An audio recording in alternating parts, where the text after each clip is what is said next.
ព្រលឹងដូនតាដែលបានបង្កើតនគរកូនក្រោកឈរហើយសូមរំលឹកគុណថ្ងៃចូលឆ្នាំថ្មីសូមលោកយាងនិមន្តធ្វើស័ក្តិសិទ្ធិហើយប្រោសព្រំកម្ពុជាសូមឲ្យជាតិខ្មែ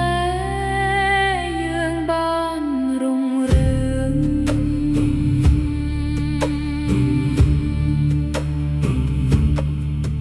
បុណ្យដែលយើងធ្វើដោយការគោរពច្បាប់ដែលតែងដោយប្រពៃប្រណីមេត្តាធម៌យុត្តិធម៌និងសាមគ្គីរួមគ្នា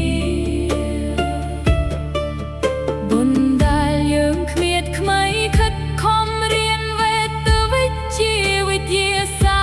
ស្ត្របុណ្យដែលយើងខំរៀនខំធ្វើការខំតស៊ូមិនខ្លាចហត់ប្រាជ្ញាសីលធម៌យក